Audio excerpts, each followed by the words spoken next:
Olá, tudo bem com você? Eu espero que sim.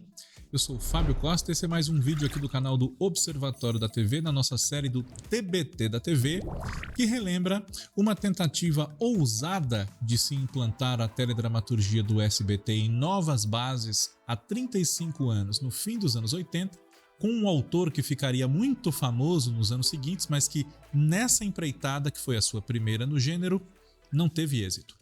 Cortina de Vidro.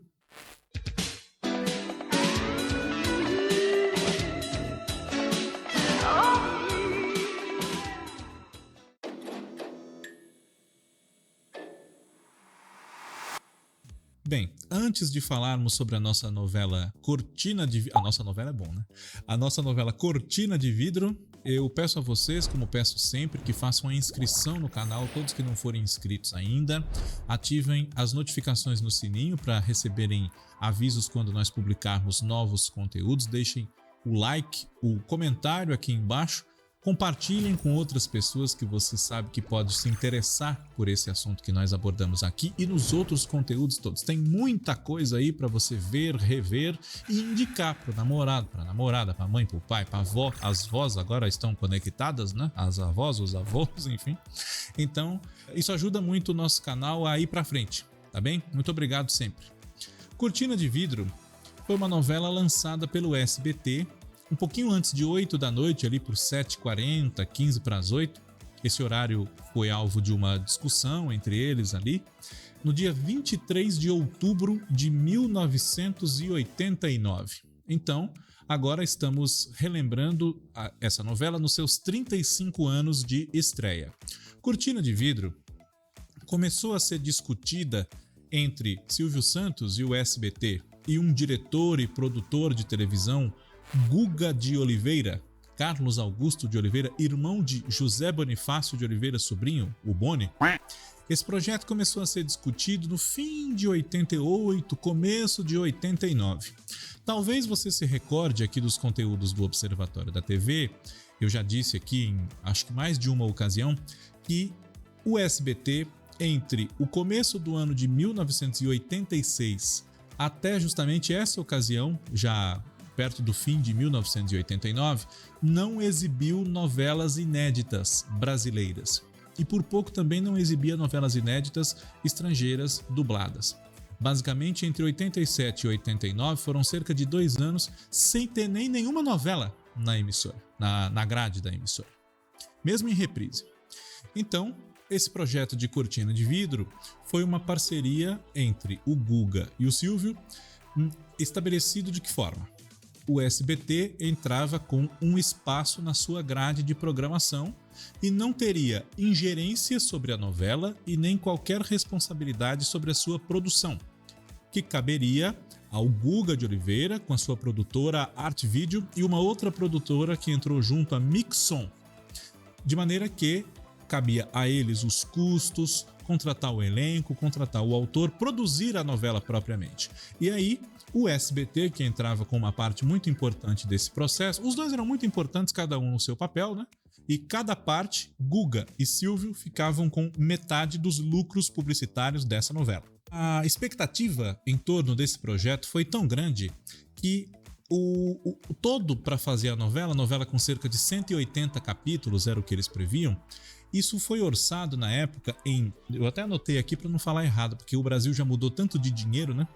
3 milhões de dólares.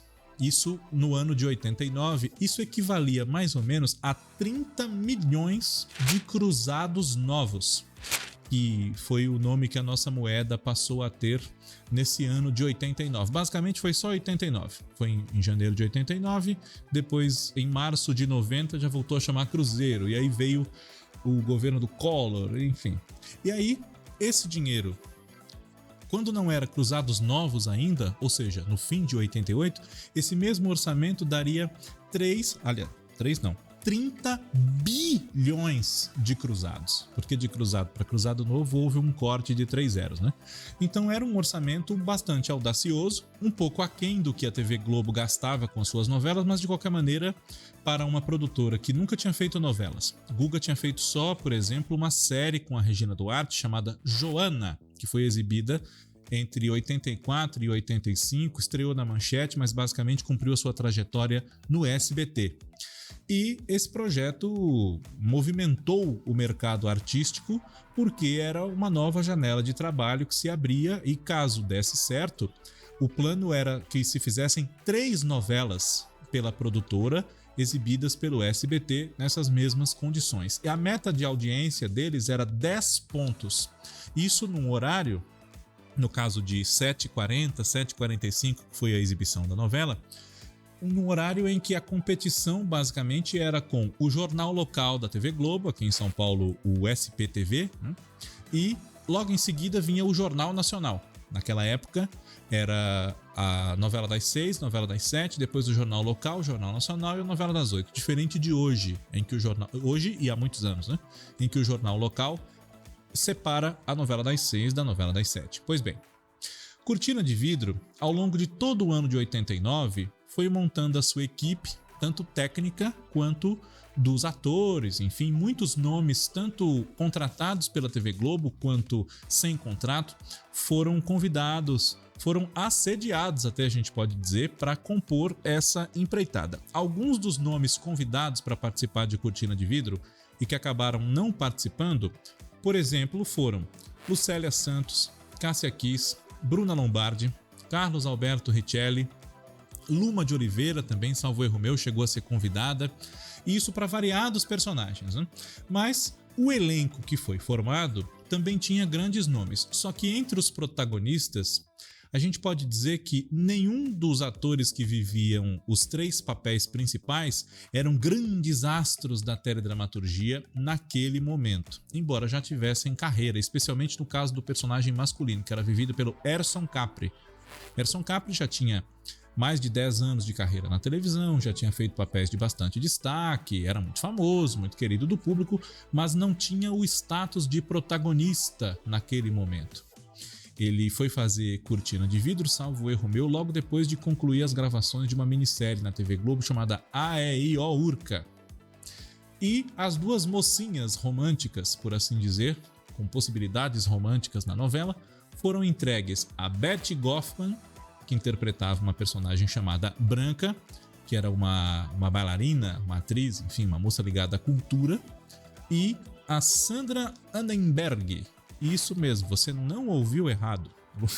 Lucélia Santos e Cássia Kiss foram 2 nomes considerados para um papel de uma operária chamada Angela, que acabou sendo entregue a Sandra Annenberg. Naquela época, embora já tivesse passado por experiências como apresentadora, Sandra Annenberg trabalhava como atriz e ela fez alguns trabalhos na televisão, inclusive novela não foi só essa. Ela tinha acabado de deixar gravada lá na TV Globo uma novela que foi exibida às 6 horas, chamada Pacto de Sangue. No ano anterior, 88, ela fez Tarcísio e Glória, era filha do personagem do Tarcísio Meira. Também fez na TV Bandeirantes uma minissérie chamada Chapadão do Bugre, e houve outra minissérie que a TV Globo exibiu enquanto Cortina de Vidro estava no ar, chamada República, dirigida pelo Walter Avancini. Então, assim como Chapadão do Bugre. E Sandra Annenberg encerrou a sua carreira de atriz com esse papel em Cortina de Vidro. A gente não sabe até que ponto por conta dos muitos problemas que essa novela teve. De que tratava essa história? Pois bem, como eu disse, o personagem principal masculino era vivido pelo Erson Capri, chamava-se Frederico Stuart Mill. Sim, Stuart Mill, o nome do grande teórico da economia, pois é. Frederico era, assim, você dizer que ele era rico é você ser delicado, ser sutil, né? Frederico era podre de rico. Era o tipo da pessoa que nem andava mais de automóvel, só se locomovia basicamente de helicóptero. E tinha um sem número de negócios, de investimentos, enfim, e a base dos seus negócios, a sede de uma holding que controlava a sua multinacional, etc., ficava num prédio, o edifício Dacom, aqui em São Paulo, na esquina da Avenida Cidade Jardim com a Avenida Brigadeiro Faria Lima. Esse prédio é todo envidraçado, está lá até hoje, e estão destruindo tanta coisa aqui em São Paulo agora que, enfim, né, ele está lá ainda hoje. Pode ser que amanhã não esteja, mas enfim. Esse prédio, ele é todo envidraçado e muito alto. Ele tem para mais de 20 andares. Então, Por conta dessa ambientação que foi escolhida para a novela, colocou-se o título de Cortina de Vidro. Antes mesmo de delinear melhor os personagens, que história, que elenco, já havia essa ideia de usar esse prédio como cenário, literalmente, porque um andar inteiro dele, o 22º, se eu não estou enganado, foi alugado pela produtora para ali serem gravadas várias cenas. E no prédio, na ficção, ficavam outros ambientes nos quais os personagens se encontravam, enfim, travavam os seus conflitos. Tem a sede da empresa do Frederico, onde trabalhava com ele uma prima apaixonada por ele e que era sua parceira ali nos negócios, chamada Glória, que é o papel da Esther Góes, e que por pouco não foi da Nívia Maria. Nívia Maria chegou a aceitar o convite, se acertar com o Guga, só que na época Nívia Maria tinha filhos ainda em idade escolar. E aí, por conta das crianças não perderem o ano e esse tipo de coisa, ela não pôde se mudar do Rio para São Paulo para fazer a novela. Eu me lembro claramente de uma capa da revista Amiga dessa época, noticiando a troca da Nívia Maria pela Esther Góes. Na época, a revista usava o nome do ator, às vezes para falar do personagem, mas não era o caso, né? Mas, de qualquer maneira, o negócio espirituoso continuou. A manchete era assim: filhos tiram Nívia Maria das novelas. Eu nunca vou esquecer isso. Talvez vocês encontrem no Google essa capa da Amiga que tem essa manchete. Pois bem, Glória e um braço direito do Frederico, ali, um assessor, secretário, mordomo, que era o Cristóvão, o Sérgio Mamberti, que interpretava esse personagem.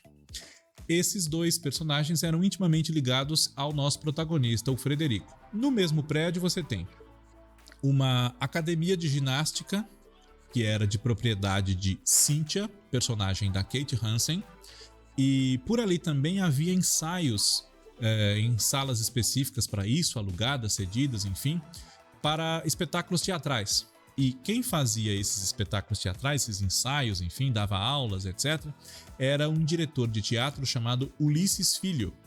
Claro que esse nome é inspirado, né, uma referência ao Antunes Filho. E quem fazia o Ulisses Filho, que era ex-marido da Cynthia, inclusive, era o Odilon Wagner. Odilon Wagner também visto ao mesmo tempo em duas produções, uma no SBT, Cortina de Vidro, e uma na Globo, a minissérie República, que ele fez com a Sandra Nemberg. Pois bem, no papel do Conde de, marido da princesa Isabel, que era a Teresa Raquel. E havia também nesse prédio uma corretora de valores, cujo proprietário era um homem sem nenhum caráter, ambicioso, chamado Arnon Balakian, personagem do Antônio Abujanra, cuja esposa se chamava Cláudia, papel da Lisa Vieira, e também havia uma agência de publicidade. Essa agência de publicidade tinha como dono o William, personagem do Adriano Reis, marido de Clarice, que era a Norma Bloom. Nessa agência de publicidade trabalhava um personagem de bastante destaque na história, que era o Felipe, interpretado pelo John Herbert, que, junto com o Guga e com o Álvaro Fugolin, dirigiu essa novela Cortina de Vidro. Novela, o John Herbert, salvo erro meu, nunca tinha dirigido, mas ele tinha experiência de direção em cinema a essa altura, final dos anos 80. Também ficava nesse prédio, o edifício da Com, a cortina de vidro do título, um restaurante chamado Talento, cujo dono era o personagem do Luiz Carlos de Moraes, que se chamava Vitor. E centrava ali também alguns encontros dos personagens, né? Eles resolviam a vida toda ali dentro daquele prédio. Pois bem, nesse restaurante Talento havia um garçom, papel do Zé Carlos de Andrade. Esse garçom se chamava... Olha eu com um caderno de ponta cabeça. Esse garçom se chamava Gaspar. E Zé Carlos de Andrade, não confundir com Zé Carlos Machado, hein, gente? Ele era ambicioso, queria sair dessa vida de garçom, se arrumar na vida, né? Havia um personagem que dialogava com vários núcleos, interpretado pelo Barrinhos Freire, que era um ascensorista, o ascensorista do elevador do prédio. E esse personagem, esse Barrinhos Freire, ele... Talvez você não ligue o nome à pessoa, mas esse ator havia sido muito conhecido no decorrer dos anos 80 pela sua personificação de Araquém, o showman, que foi um personagem considerado pé frio em eventos esportivos como a Copa de 86 e as Olimpíadas de 88. Claro que o Barrinhos Freire não tinha nada com o mau desempenho do Brasil, né? Mas ficou com essa pecha. Tá? Os personagens da novela agiam nesse cenário, nos diferentes estabelecimentos comerciais situados no prédio e também numa tecelagem no ABC, a tecelagem Santa Inocência. Esse nome é muito sugestivo, né? Santa Inocência. Essa tecelagem foi fundada pela família da Giovanna, que era o papel da Débora Duarte. Entre os administradores ali, pessoas que lideravam esses operários, estavam o seu Romão, que era o papel do Geraldo Del Rey, e o Dantas, interpretado pelo Raimundo de Souza. Dantas era apaixonado por uma operária que liderava os seus parceiros ali nas reivindicações por melhores condições de trabalho, justamente a Ângela. E no início da novela, nós temos Ângela e o seu irmão Nicolau, que era interpretado pelo Jorge Otto, sofrendo um baque muito grande, que é quando os operários sabem que a fábrica faliu e que está todo mundo na rua, por conta de problemas financeiros armados num grande golpe pela Glória e pelo Arnon Balaquian, a mãe da Ângela e do Nicolau, ela morre. Essa personagem foi interpretada pela Miriam Mechler, chamava-se Dona Silvia. E as cenas do sepultamento, do funeral, enfim, da Dona Silvia foram gravadas naquele que, salvo erro meu, é o maior cemitério de São Paulo, o cemitério da Vila Formosa, na zona leste aqui da capital. E essa personagem da Débora Duarte, durante um tempo, ela foi escalada para a novela, mas durante um tempo nem se sabia muito bem o que ela ia fazer, em que núcleo ela ia agir, né?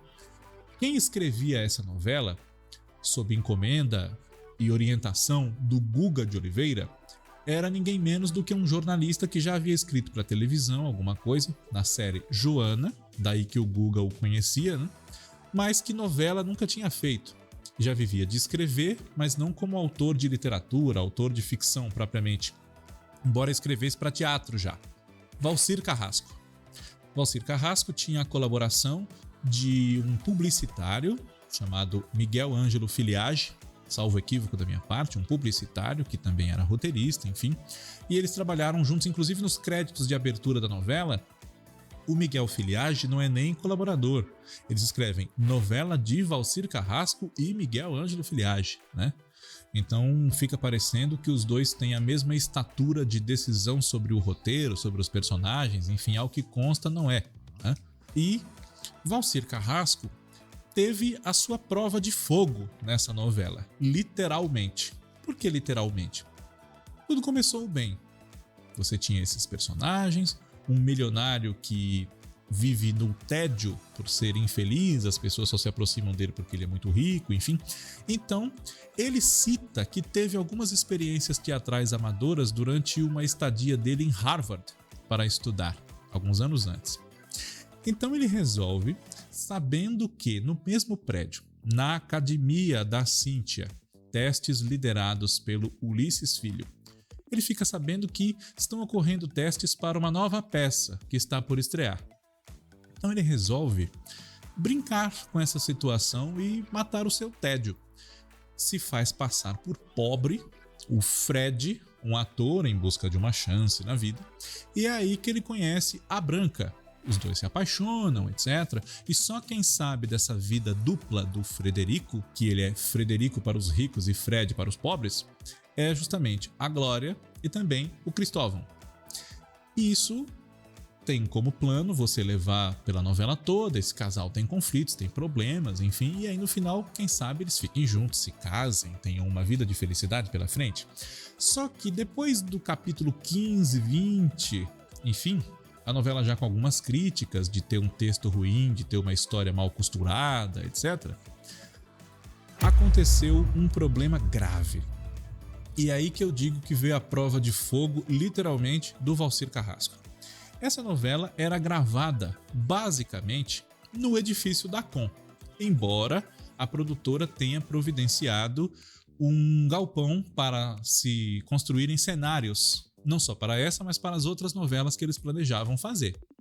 Pois bem, o proprietário de todo um andar o tal 22º que eles usavam para gravar a novela, ele vendeu para outra pessoa. Não respeitou um compromisso que havia de esperar gravarem a novela, o que ia durar meses, né? Não sei se isso ficou estabelecido formalmente, mas fato é que eles contavam com o cenário e no dia seguinte, né, vamos dizer assim, passaram a não poder mais contar. Então Valcir Carrasco precisou eliminar vários personagens da novela que tinham como cenário aquele prédio. E o que ele inventou? Uma coisa que até já aconteceria na novela, mas ele teve que precipitar e nisso perdeu muita história, né? Queimou literalmente muitos cartuchos. Ele armou um incêndio no prédio do Frederico. E aí o Frederico quase morre, perde a memória, perde o dinheiro e vai ser cuidado por quem? Pela operária agitadora, entre muitas aspas, que se apaixona por ele, porque nesse incêndio, se eu não estou equivocado, morre a Branca, a sua prometida, sua apaixonada de até ali.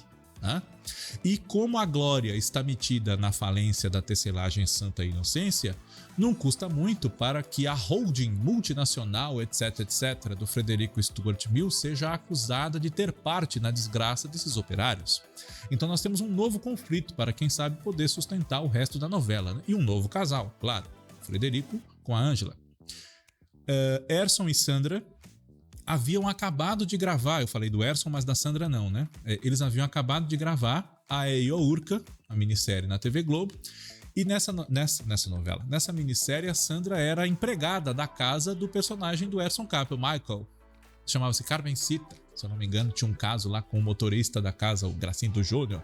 Enfim, vários atores, seja por essa necessidade do roteiro que surgiu inesperadamente, seja porque eles ficaram descontentes com as reais condições do dia a dia de gravação da novela, eles foram deixando o projeto ali por 2 meses no ar de novela, enfim, ainda em 89, virando para 90.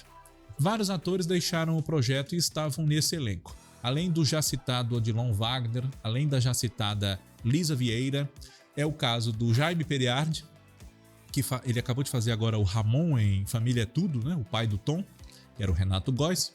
Ele fazia um personagem chamado Marcelo, que trabalhava na corretora de valores do Arnon, se envolvia ali, se ligava aos personagens da tecelagem, especialmente a Ângela, usava essa proximidade com a Ângela para saber mais detalhes dali e ajudar a ser armada a trapaça financeira, né? E criava ali um primeiro triângulo amoroso entre Ângela, ele e Dantas, né? Jaime Periardi desencantou-se com aquela novela, com todos os seus problemas, a sua desorganização, e saiu da novela. Lisa Vieira também, Odilon Wagner também, Cláudio Cury também, Aldine Miller também, salvo erro meu, a Débora Duarte também tomou uma licença para depois praticamente não voltar. E a novela foi sendo levada da maneira que dava, né? As gravações foram transferidas praticamente só para o galpão de Alphaville, o galpão da produtora, e novos trechos tiveram que ser criados. Você tem ali uma possível paixão do William pela Ângela, mas que acabou sendo transferida para um caso extraconjugal dele com uma modelo muito bonita chamada Paloma, que era a Ângela Figueiredo. Paloma que inicialmente se previa que ela fizesse parte de umas tramóias para passar os outros para trás, impetradas pelo personagem do Renato Borg, que era um fotógrafo chamado Ricardo. E a novela foi sendo levada ali com Frederico sem memória, golpes financeiros do mau caráter Arnon Balakian, que se converteu no grandíssimo vilão dessa novela, né? Você que está assistindo esse vídeo talvez já saiba algo que eu vou falar sobre o Arnon daqui a pouco, mas eu falarei ainda assim. E atores saindo da novela. Muitas inspirações de Guga de Oliveira ao desenvolver um argumento que ele encomendou o desenvolvimento dos capítulos ao Valcir Carrasco, e Valcir Carrasco, sem traquejo de novela ainda, teve uma supervisão, um aprendizado ali da engrenagem, da carpintaria de novela com um autor bastante experiente, que era o Braulio Pedroso.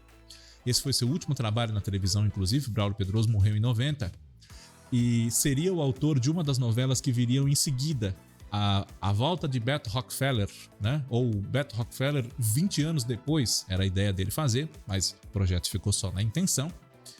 O que aconteceu foi que essa novela, ela tinha muitas inspirações que vinham de filmes. Foi uma espécie de mistura de vários trechos de filmes muito famosos. Então esses cenários, inclusive, da história foram determinados por essas inspirações. Você tem All That Jazz, Rede de Intrigas, Estranho Casal, Norma Rae, que é uma operária, agitadora, etc., que no cinema foi interpretada pela Sally Field, né? A grande executiva, Glória, acredito eu que a personagem dela tenha sido inspirada na da Faye Dunaway, da Rede de Intrigas, né, que é um filme de Sidney Lumet, filme muito bom, inclusive. E se eu não estou enganado, né, porque a gente começa a misturar as coisas, né, gente, isso que eu nem sou tão velho assim. E havia um destaque de uma trama que foi sendo sustentada com a novela, que é o Felipe, personagem que eu falei há pouco, do John Herbert, com um ator que vai muito mal de dinheiro, porque ele sempre foi orgulhoso, não quis saber do dinheiro do sogro, que era rico, separou-se da mulher e essa mulher se diverte tumultuando a vida desse marido e exigindo dele o pagamento de uma pensão que ele não tem como fazer. É o Arthur, o personagem do Gianfrancesco Guarnieri. Arthur e Felipe, eles são amigos e acabam morando juntos. Essa situação é que alude ao estranho casal. E aí existe ali uma sugestão, um pensamento dos outros personagens de que eles sejam eventualmente homossexuais, confusões, né, desencontros em torno dessa dúvida que paira na cabeça das pessoas. Além dos conflitos entre eles ali no dia a dia, porque o Arthur é muito bagunceiro, o Felipe é muito arrumadinho, muito certinho, é mais formal. O Arthur é uma pessoa mais descompromissada com o lado prático das coisas, por assim dizer, né? O Arthur, sem dinheiro, ficava ali frequentando o bar ou restaurante desse prédio para estar perto dos poderosos ali, quem sabe arrumar um papel numa peça, um papel num filme. Tem ali uma agência de publicidade, tem ali um teatro, uma academia, tem cursos, diretores, gente rica que pode patrocinar a sua volta ao mundo do show business, etc. Então, uma coisa que a gente pode dizer que até deu certo nessa novela de tantos desacertos, né? Infelizmente, por conta dos seus muitos problemas, hoje Cortina de Vidro basicamente é lembrada por ser a primeira novela do Valcir Carrasco, um autor que se converteu num fazedor de grandes sucessos na televisão, né? Basta nós lembrarmos que ele é autor de Chica da Silva, de O Cravo e a Rosa, de Chocolate com Pimenta, de Alma Gêmea, de Eta Mundo Bom, de O Outro Lado do Paraíso, de Amor à Vida, Verdades Secretas, etc, etc. A Dona do Pedaço. E é lembrada essa novela por uma coisa abjeta que um personagem fez, perto do final já. O Arnon, que era vivido pelo Antônio Abujanra, logo depois de fazer o Ravengar, que era outro ser abjeto, né, da novela Que Rei Sou Eu, do Cassiano Gabos Mendes, na TV Globo, Arnon tinha uma filha chamada Michele, que era interpretada pela Carola de Oliveira, filha do Guga, na vida real. Arnon, perto do fim da novela, ele estuprou a filha.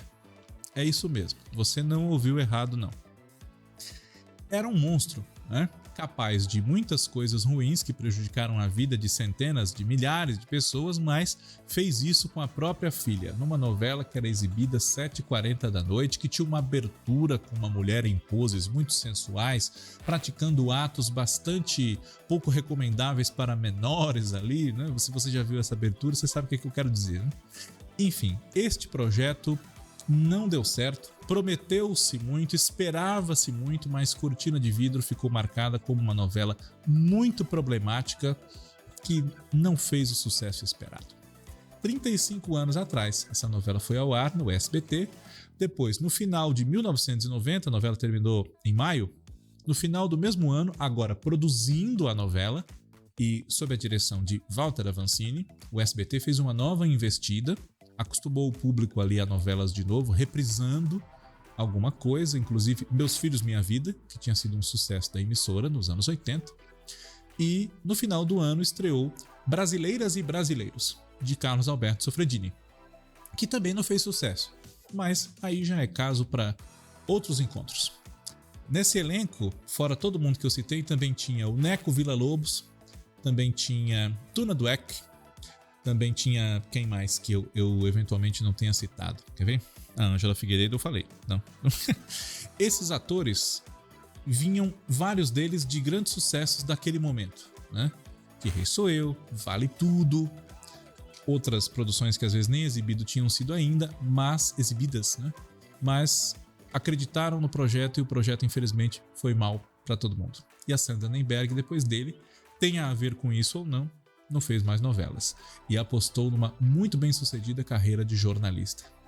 Cortina de Vidro, uma das ricas páginas do grande livro da televisão brasileira. TBT da TV para você aqui no canal do Observatório da TV. Até nosso próximo encontro. Um abraço para você. Tchau.